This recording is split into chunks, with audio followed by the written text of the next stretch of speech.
Hello, everybody. Welcome back to another reaction time. I am Greg Verga, joined by Dean the Beast NJ. Hey. We are discussing the most coveted episode, I think, of the Flash series so far. Flash Season 1, Episode 15, titled Out of Time, which I didn't even realize. Out of Time. That was awesome. But I didn't realize that this episode, like, the title didn't, like, it goes with the entire episode more than I thought it did. Until I just read it, I was like, oh my god, this makes so much sense now. Yeah, I don't ever pay attention to the titles of the episodes, really. But until I say them from my notes on yeah, pretty much. Yeah, I feel like nobody does. I just write them down, and I'm like, maybe I'll allude to something. Let's dive right into this episode, because this was the best episode of The Flash ever in the world. I agree. 1,000%. And full spoilers, obviously, for The Flash, and probably some Arrow, too. I don't know if we'll get to that in this one, but God forbid, the universes are connected, so it might happen. The show opens up, and we see Clyde, who killed Papa Joe's partner way back when in episode 1, the pilot. He kills his partner, and then the explosion goes off. What is it called? The particle accelerator explodes, right? That's the thing that the whole show is based around. The premise sure of the that's show. what it's called. Okay, cool. I'm blanking on the name. And it explodes. It takes down the plane, but we find out that his brother was in the plane with him, survived the plane crash, and then he shows up back in Central City, goes after this coroner looking for Papa Joe, and he has weather powers that are stronger than his brother Clyde's. How'd you feel about that? The return of the Weather Wizard. I didn't really care that much about it, dude, honestly, because I just want to talk about everything cool that happened in this episode. Well, you have to start with the bad stuff first. He was also, I'd like to know, he's from Spartacus. That was on Showtime. The guy that plays this guy. Did you watch Spartacus? Oh, Spartacus is a really good show. That's on Netflix now if you want to watch that. That's a really good show. Then, this is why I'm starting with the bad stuff, because we have to get through it all. No, we can just do it. Let's just fucking do it. Barry takes Linda bowling. Yay. And they run into Eddie and Iris, ending up in a double date because Iris invites them to go bowling with them. And it's just really awkward because, like, in one part, like, Barry's eating french fries, ketchup gets smudged, and Iris wipes it off his lip as both of their significant... Like, was that the most awkward scene ever? Yeah, it was terrible. Yeah, that was terrible. Yeah. I kind of hate Iris. Oh, so much. But I know, like, Barry really likes her, and that makes me want to like her more. You know what I mean? Like, yeah, I totally get it. I only like her by association. Otherwise, I hate her guts. If I wasn't Barry's friend, I wouldn't like Iris. Yes, that's exactly it. And this storyline, we live in Central City, everybody. No, I fucking just love him so much. I just love him. He's the best. Yeah, Grant Gustin is awesome. Like, he holds the show and grounds it. It's such a good show. I think Joe is important to that, too. Joe is... At first, I was like, this guy's kind of cheesy. No. But, like, he's awesome, dude. I know. Every time I write down notes for the show, I never call him Joe. I call him Papa Joe. He's like the nicest guy in the world. Yeah. Great character. Yeah. Just awesome. He does a great job. Yeah, he was on Smash on NBC. He was in Rent. That's probably what most people know him for. He's had acting experience. Yeah, and he's so good. So good. Which is kind of why I was like, oh, he's going to be like real corny, because he was like real corny in Rent, but no, he's awesome, dude. I love him in this. Yeah, 100% I agree. Cisco and Dr. Wells are watching movies together, eating popcorn, having a chill night until stuff gets interrupted. They find out that the Weather Wizard, which Cisco names him, once again, and he says, I wrote down this quote for the line. He said, "We have the Weather Wizard," and then he said, "Been waiting to use that since week 1." I just love how self-aware this show is. It makes me laugh out loud. Every time he says stuff like that. He's awesome too, but they allude to in the scene I wanted to get to a little sad part. Dr. Wells kind of brings up Cisco's family, and Cisco realizes that he doesn't get along with them. Or no, I don't know if he realizes. He probably always knew this, but I realized that Cisco doesn't really get along with his family. He doesn't really keep in touch with them, and the people at Star Labs have kind of become like his family, which we then allude to a later point in the episode, which we will get to with Dr. Wells. But how did you feel about Cisco in a little sad moment for a change? I didn't think too much of it until later. Until we're getting there. So I was like, oh, I guess. I mean, yeah, I kind of reacted the same way. I was like, oh, I guess he doesn't really get along with his family, and I didn't understand the significance of it because they never mentioned his family before until we find out why they. No. I'm keeping your lips sealed until you're gonna be the guy from Arrow this week with his mouth sewn shut until we get there. You're a murmur. Deal with it. And then we're driving. Papa Joe and Barry go on a lunch date together, and as they're on the lunch date, awesome special effects in the show. The Weather Wizard appears. He shoots a lightning strike that then turns into slow motion, and Barry saves Papa Joe, pulling him out of the car as the Flash. Was that not the coolest scene you've ever seen? No, it wasn't the coolest scene I've ever seen. Well, no, up to this point. Stick with me, Dean. I'm just saying there was a cooler scene that I out loud said. I was like, that is the coolest thing he could have done right there. But that was cool, yeah. But I still think the coolest thing visually, like special effects wise, is probably to me the one where he grabbed that missile like midair and he like that was spun awesome, him, like too. tossed it back. That was pretty sick. I also love the one where I think it was 2 episodes back with what was her name? It was like Shadow or something was the girl's name, and she used to like evaporate in and out of places almost like Nightcrawler, and he goes through the dark tunnel and knocks out all the lights. That was also Yes, that was awesome. that was one of my favorites. Yeah, but once again, I just like to point out the special effects on the show are awesome, and the Weather Wizard, as much as like he wasn't the highlight of this week, the Flash, I don't know why they do it, but they're able to pull off the villain subplot so much better than the Arrow, and like. Not that I'm interested in it at all, but they don't make it overpower the rest of the show, if that makes sense. Does that make sense? Yeah, for sure. Okay. And sometimes they kind of like, I mean, he had something to do there. There was a reason for him there. Like in this case of Arrow this week, where we talked about Murmur, he was just kind of shoehorned in. Yeah. There was a reason. Joe needed to be in jeopardy in order for Barry to discover this ability that we get to in a little bit. So there was a purpose for it. You know what I mean? Yeah, 100%. We find out Mason, Iris's mentor at the newspaper, Central City newspaper is what we're calling it. They are investigating Harrison Wells, and he gets a strong lead that Iris then talks to Linda about. And then we get back into the Linda Barry drama, and she's like, listen, Linda basically tells Iris straight up, she's like, don't go after my man. I know you're in love with him. And Iris is kind of like, what are you talking about? He's like my brother, who I then make out with later in the episode, but we'll get there too. And then they talk about the awkward double date, and that was like the one part of this episode that pissed me off. Like, why are we discussing this so much? I hate the double date. Yeah, the double date was the worst. What's his name? Eddie was the worst. He was super annoying. He's always very cheesy. But I feel like I think it's time we talk about it, because I think we're gonna spend a lot of time talking about it. We're getting that right now. I'm getting there right now as you're saying it. Hit it to the beat. Hit it to the beat. All right, so shit hits the fan when Cisco tells Caitlin to distract Dr. Wells and take him out of Star Labs. They're talking over coffee. They're at the brew. They're chilling. It's like friends in Central Park. We're all hanging out good. And then Caitlin turns around to take their coffees to go, and Harrison Wells is gone. Where did he go? Oh, right. Cisco's back at Star Labs, and he's setting up the demonstration to see what happened with the barrier they were trying to trap Reverse Flash into. He finds this hologram projector of the Reverse Flash up there, who he's like reenacting the whole scene where he beat up Harrison Wells. We thought he was almost dead. And who shows up behind him, Dean? Who shows up? Yeah, go, do it. Harrison Wells! Harrison Wells, and he's on his feet! He's out of the wheelchair! He showed them all! Showed them all what happened. Which we saw in the trailer for the episode. If anyone watched these trailers that they released around, like the TV spots.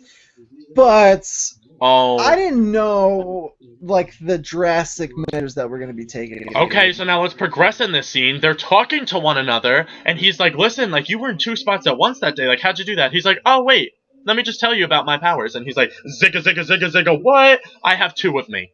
What? That's it. Which confirms... Go. We had some discussions, remember, about whether he was the one with power or if the suit had the power and he just, like, developed the suit. So that confirms it. He has powers. Yeah, and then he goes... And he's been alive for a very long time. And he goes even further to tell us that he came back in time. He's been trapped in Cisco's time now for 15 years. He's been planning this whole thing out. Cisco then confronts him about Nora Allen, Barry's mother's murder, and he's like, I didn't mean to kill her, but she was just a consequence. Like, what? He killed Nora Allen. Then... He killed Barry. Then he killed the Flash. Wait, and then it gets even better. He goes, Cisco, I think of you like a son, which we allude to before. He's like, oh, Cisco doesn't really have a family. Right after saying that, he puts his hand through Cisco's chest and rips out his heart. What? What? Yeah. What did you think? I didn't think they were going to kill him. Did you think they were going to kill him? Not in the slightest. I had no idea. I sat there on my couch and I cried. Was like, I think something's going to happen the last second here to save him, but like they did it, dude. They killed him. He put his hand inside of his chest. And dead. What? I was shitting my pants. Yeah. It was insane. I really didn't think they were... And props to the dude who plays Cisco. I don't know the actor's name, but... Oscar something. Big ups to Oscar something. Yeah, Oscar something. We love you, Oscar something. He had me by the throat in that scene, dude. The look on his face, he was like so desperate. Yep. He was like why is this happening right now? Yep. My whole world just got turned around, and now like this father figure who I've stood up for and fought alongside with is killing me right now. And that's the most devastating part is while everybody is kind of like sketchy about it, like Cisco is the only one that's investigating it, and everyone's kind of defending Harrison Wells to him, and he's like, yeah, but like this doesn't add up and this doesn't add up, and he never wants to believe it, and then the moment he has to believe it because Harrison basically tells him is when he kills him. That was the most it was excruciating to watch that. Then it was terribly amazing. Yeah, and then that's not even like the big stuff in this episode. Like it gets even crazier. We have Weather Wizard who then took Papa Joe out, breaks his legs. We're thinking Papa Joe's on the like brink of dying. After all this happens, then Iris and the Barry, that whole drama concludes. They start kissing. What? I thought they were brother and sister. That's not a thing anymore. They're lovers now. And then right after he kisses her, he's like, I'm Wonder Woman. I'm gonna spin around real quick, and now I'm the Flash. Hi, what? Did you think he was going to say anything to her? I'm going to tell you what. Go. I did, and that's what I was talking about earlier. This was the coolest thing he could have done because he's like, he gets all romantic. He was like, yeah. Iris, I'm not going to let anything happen to Joe. I'm going to get him back. And she's already like quivering. Yeah. She's like, oh my God, this guy is so dreamy yeah. right now. I watch him with my girlfriend, and I turned over, and I'm like, the coolest thing he could do right now is be like, oh, I'm the Flash. And then take off. And that's pretty much what he did. Exactly what he did, verbatim. Oh my God, he was such a pimp. He was such a pimp. And then he goes even further and just wrecks shit, dude. He just goes off. He lets himself off the chain. So now Weather Wizard, to bring everybody up to speed, he starts this crazy huge tsunami that's then coming towards Central City. He's going to kill Papa Joe, he's going to kill Iris, he's going to kill everybody. That's why Barry has to reveal himself to Iris. He then starts running at the speed of Jesus, and then he's stopping the tsunami, but he runs so quickly that he evaporates and goes back in time running alongside himself, which was the speed mirage, quote-unquote, he saw earlier in the episode that he asked Wells about. So it was himself that he saw. Then he ends up back in time. So does that mean any of what we know in the episode happened? No, yeah, it's done. Everything done. So Cisco's alive. Cisco's alive, yeah, because Barry ran so fast that he tore a hole through space and time. So, dude, how cool was that too, by the way, when he was running and he just starts screaming in pain because he's just going so fast? I was like, this is awesome. And then he's running alongside himself. I was like, holy shit! This was the best episode ever. I just want to make sure I don't miss anything in here. Eddie, I want to point out, while Dr. Wells is having a conversation with Cisco, he points out his last name. And when he brings it up, Cisco goes, oh, like Eddie's last name? And he's like, let's just say he's a distant relative, quote unquote. What the hell do you think that means? That means Eddie has some big things in his future. Do you think Eddie? Which I'm not that surprised by. Do you think Eddie's Wells? And that's why he wants to kill Barry, because he took Iris? I don't know. I don't think so, right? I don't think so, but I do think that Eddie, in some way or form, is going to take over being the Reverse Flash at some point. Yeah, I 100% agree with you. I feel like it has to happen, especially because Wells, I don't think, is going to be able to live after... Well, no, because now he didn't kill Cisco, because Barry went back in time. This is crazy. I don't know how to live right now. I was literally just... nuts. Catching up with the next episode is going to be... It's going to be really something, because, like... I mean, did you see some of the previews for next week's episode? So next week we have Captain Cold and Heatwaver coming back, number 1. Cisco is alive again, and they kidnap Cisco, trying to find out what happened to Barry. But now Caitlin, nobody knows about Harrison Wells, so then Harrison Wells and Barry are having a conversation where it's starting to come to a boiling point where I think he's going to tell him everything. And then we also see, I literally wrote my notes, Cisco isn't dead, thank God, in all caps. That's what I wrote at the bottom there for the preview. And then so Barry... everything's messed up now. Yeah, that's Captain what I'm saying. Cold coming back, all of this is all screwed up. And it has to be triggered, obviously, from Barry going back in time. He obviously started a different time stream now. Kind of like what Dr. Stein alluded to in a past episode where he said, it's kind of like getting on the highway. You're going to merge onto something, but he's like, you could get off at so many different exits and go into various different worlds. So what do you think happens now at this point? Like, where does the show go from here? I honestly could not even begin to theorize on that. I don't know. There's a couple of things we can pretty much guarantee, and I think that's Iris is not going to know that he's the Flash anymore, even after that stone cold move that he laid out. I think she's not going to know anymore. Cisco's obviously going to come back to life, and I think a lot of the villains are going to resurface, obviously, because As for what it means for Dr. Wells and his whole situation, time will tell, man. I really couldn't even guess. I have no idea. What's your best case scenario? What do you want to see come out of this time jump? What do you want to see be redone? Do you want everything to go the way it did? Do you want them to find out about Wells? Do you want this to keep prolonging? What do you want? What do you want? Tell me! I want them to find out about Wells. I want Wells' whole stuff to come to light.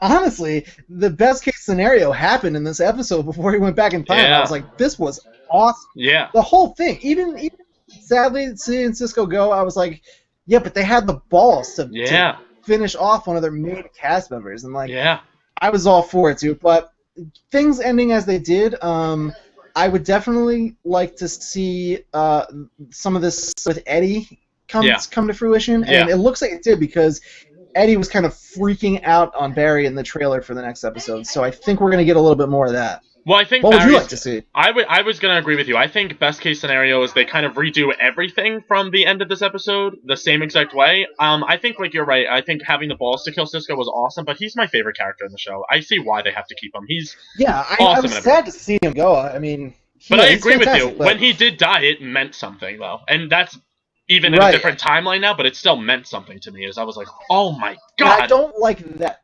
That's the one thing I'll say. Is I don't like when shows or movies do that. And it's when like they make you think they have the balls to do something like that, and then they take it back. I mean, I feel like I would have been more impressed if they just went through with it. And I guess who's to say they don't? Because I mean, he could die again, I guess, but. My only theory on this thing is that Barry's going to end up having to go back to the other timeline for some reason to just put all the villains away or something because they're going to all be loose in Central City. And when he goes back, he gets to the moment where Cisco's about to die and he saves him, finding out about Harrison Wells. It's after the kiss with Iris and everything, and then we're back on this right time path. That's what I hope happens. That'd be what I want. That's a good thought. I'm on board with that for sure. That's a really good outcome and everything. But when you start messing with the time continuum and things like in X-Men, whenever there's like time travel involved, things start becoming really interesting and kind of chaotic. So I'm excited for sure. I'm totally excited. I'm totally on board for next episode, and I love Captain Cold and Heatwave too. So I'm excited to see them come back. They're the Prison Break brothers that were made famous on. They're alright. They're like Looney Tunes villains. Yeah, exactly. That's why I like them, because it's like cheap and whimsical. It's almost like Cisco's villains, to be honest with you. But that's true. Yeah, but overall, I think we both agree this was my favorite episode of The Flash ever. Are you on board? Easy, hands down. It was amazing. Okay, cool. It was one of those things where like you're watching a movie and you're like, that guy should have did this right here, but like that's what happens in this episode. Yeah, exactly. They just didn't, and the best part was it was the last 10 minutes of the episode. It was just punch after punch after punch. They didn't care. Like they were punching you in the gut and they didn't give a fuck. It was crazy. It was like I would compare it to someone who's got like a bag of fireworks, right? And they're lighting off some sparklers, and then a guy walks by the bag and like drops a match on the entire bag. And then everybody blows up. Yeah, literally. That's exactly what happened. Everyone's running around all happy and stuff like, we're getting sparkle, and then somebody kills somebody with a firework. So that was insane. It was nuts, dude. Best episode ever of The Flash. That was our thoughts on the episode. We want to hear from you guys, though, and you can do so in the comments below us when this goes up on our YouTube channel. You can also check out all of our other reaction times and pre-recorded goodness, as well as our archive streams at youtube.com/TheLevelUpShow, level spelled LVL. Of course, if you would like to donate to us to help us improve these shows and make us love you even more than we already do, you can do so at patreon.com/TheLevelUpNetwork, which is going to be spelled exactly as it sounds, and I'll link that for you at the bottom here. I want to thank you for joining me, Dean, and helping me decompress this situation in my life. Thank you. This is very therapeutic, and I feel like I needed this since Tuesday night. So yeah, and that was my fault. Spoilers, everybody. We don't record these right after the episode airs, so we had to talk about this. As soon as I finished watching the episode, I'm like, Dean, get on the computer. We're doing this. So we love you all, though. Always remember to level up, and always keep watching The Flash because it's the best show on television right now. Agreed.